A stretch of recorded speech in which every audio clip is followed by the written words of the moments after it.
Rockler's line of router bit setup jigs makes adjusting your bits fast and much easier.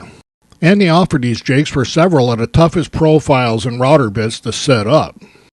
The profiles are precisely machined in these blocks so they match the profile of the router bits perfectly, and that makes them very, very accurate. The jigs are made from the super tough HDPE material to make them long-lasting. All of the jigs are 3/4 inches thick to match the most common size wood used in woodworking. Some of the setup blocks do have one edge that's meant to be used with thinner material. Using the Rockler router bit setup jigs can't be any easier. You just lay it flat on the table surface and adjust the bit height until the block slips over the cutters. It's best to have one of the cutters pointing directly at you so you get the full profile and you get the best setup that way. This is the first time that I used this setup block, so I actually went past the perfect setup to make sure that I wasn't hitting a false spot. Then I backed it back down until it fit the profile perfectly.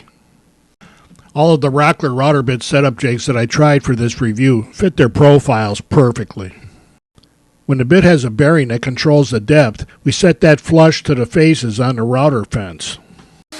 I always make a test cut to confirm the setup, but in every case with the Rockler router bit setup jigs, the setup was perfect the first time around.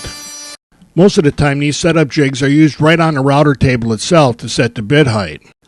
But you can also use them with the sled by simply putting them on a sled and then setting the bit height. Take your time, and these setup jigs are just as accurate on a sled as they are on a table surface. Then you can use the sled to make your cut safely and get a perfectly placed cut.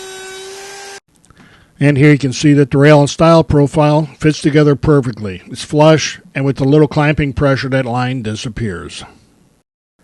Here's the 45-degree lock miter bit that has given woodworkers fits for years. And this is where the Rockler router bit setup jig really pays for itself.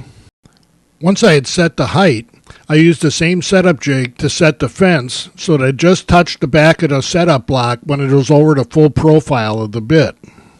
Here again we want one of the cutting edges pointed straight forward so you know we're over the full profile of the bit. And we cut one side of the joint with the piece of wood flat on the table. Just take your time and don't force the wood. Let the bit do its job. And then we cut the other side of the joint with the wood straight up against the fence. Here again we take our time, hold it tight against the fence, and make the nice slow cut. And here's that joint with no glue and just hand pressure, and you can see how close this fits. I might move the fence back just a tick, but not much at all. This is the locking box joint bit, and it's also been a problem for setup. This Rockler setup block has two edges, one for the flat on the table and the other for setting the bit for the upright cut.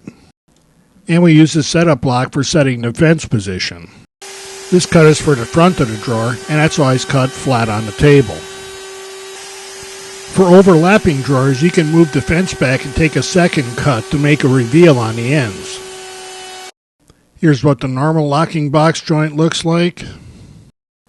And here's the same joint, only with a deeper cut, so we have an overlapping drawer front. If you've been having a tough time setting up some of the classic router bit profiles, you need to look at the Rockler router bit setup jigs. They make these setups very easy, very accurate, and very fast.